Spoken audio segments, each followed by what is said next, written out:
घनश्याम यादव और आप देख रहे हैं BKM न्यूज। पंचायत सचिवों के बाद अब मनरेगा संविदा कर्मियों का हड़ताल से केंद्र सरकार की रोजगार मूलक योजना प्रभावित। 50 की उम्र में सुरक्षित भविष्य के लिए संघर्ष कर रहे हैं मनरेगा कर्मी। छत्तीसगढ़ में महात्मा गांधी राष्ट्रीय रोजगार गारंटी योजना मनरेगा के तहत काम करने वाले संविदा कर्मियों ने अपनी मांगों को लेकर 26 मार्च 2025 से 28 मार्च 2025 तक आंदोलन शुरू कर दिया है। बीजापुर जिले के सांस्कृतिक भवन में मनरेगा कर्मी भी हड़ताल पर हैं। इसी के साथ पंचायत सचिव भी अनिश्चितकालीन हड़ताल पर हैं, जिससे केंद्र सरकार की प्रधानमंत्री आवास योजना और मनरेगा जैसी योजनाओं का क्रियान्वयन प्रभावित हो रही है।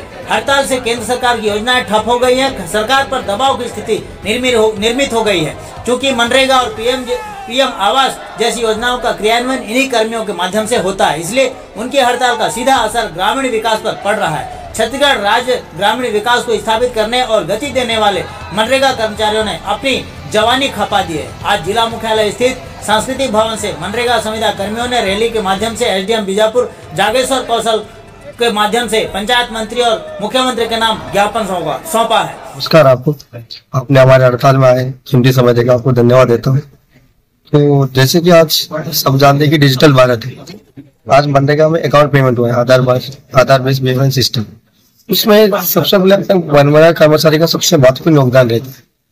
इसमें क्या, जैसे अंदर ग्रामीण क्षेत्रों में जैसे आज नियत दलदार स्कीम चल रहा है, उसमें भी खाता खुलवाने के लिए हमारे कार्यक्रम अधिकारी और हमारे साथ की लेखापाल, तकनीकी सहायक, ग्राम रोजगार सहायक फील्ड में जाके शिविर कैंप लगा के और 20 किलोमीटर 30 किलोमीटर जाके बैंक वालों से संपर्क करके फिर वहां जाके शिविर से अंगूठा से फोटो लेके डॉक्यूमेंट कलेक्शन करके फिर आके बैंक में खाता खुलवाते। उससे आने जाने के लिए किराए का पैसा अपने जेब पे दे नहीं पा रहे। 4 महीने से वेतन नहीं मिल रहा है। इससे जैसे होली जैसे त्योहार में हमको वेतन नहीं मिल रहा, उससे हमारे नीचे के लिए कर्मचारी बहुत परेशान है, मानसिक प्रताड़ना है। अब भारत में क्या डिजिटल भारत चल रही है, तो बोलते कि अकाउंट पेमेंट होना है। इसके लिए हमारे कर्मचारी जान जोखिम में लेके फील्ड में जाके काम कर रहे, कैंप लगा के खाता खोल रहे। और नेटवर्क का समस्या होता है, कहीं कि अब नेटवर्क समस्या नहीं है तो उसके लिए भी हम लोग को झेलना पड़ता है।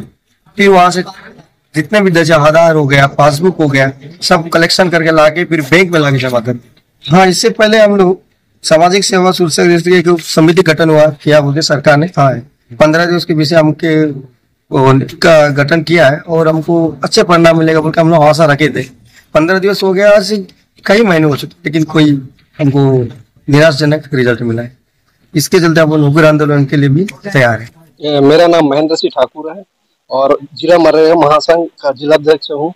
और जिस प्रकार से हमें पिछले बार जो स्ट्राइक किए थे, उस स्ट्राइक करने के बावजूद भी शासन प्रशासन को हम अवगत कराए थे कि हमें नियमितीकरण किया जाए, क्योंकि कहीं न कहीं हमारे जो यहाँ पे काम करते हुए 20 वर्ष हो गया, इतने दिनों के काम करने के बावजूद भी हमें किसी प्रकार से नियमितीकरण नहीं दिया गया है।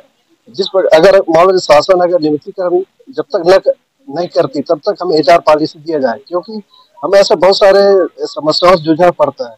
अभी पिछले 5 महीने से यहाँ पे हमें सैलरी नहीं दिया गया है और हमें आर्थिक रूप से बहुत सारा परेशानी होता है। जैसे राशन संबंधी समस्या होती है, बच्चों का फीस है, और जहाँ बूढ़े माँ बाप है उन लोगों के लिए मेडिकल जैसे मेडिसिन वगैरह लेना है। तो इस प्रकार से बहुत सारी समस्याएं निर्मित हो रहा है।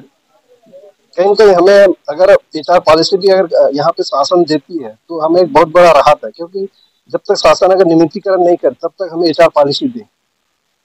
हाँ, वाकई में बहुत गंभीर स्थिति है, क्योंकि जहाँ पे हम मतलब बहुत कम सैलरी पे हमें काम करना पड़ता है, क्योंकि जहाँ पे एक और रेगुलर कर्मचारी को एक बहुत बड़ा वेतन दिया जाता है और हमें आधे वेतन पे यहाँ पे काम करना पड़ता है, जिसके कारण हमें मानसिक और आर्थिक रूप से बहुत सारी परेशानियों से जूझना पड़ता है। क्योंकि हम बहुत छोटे कर्मचारी होते हैं और छोटे छोटे जैसे जनपद स्तर पे कर्मचारी होते हैं, जिनका जीवन यापन बहुत दयनीय स्थिति हो जाता है चलाने के लिए, क्योंकि उन्हें मतलब बहुत 4-5 महीने से हम सैलरी नहीं देने से एक बहुत ज्यादा समस्याओं से जूझना पड़ रहा है।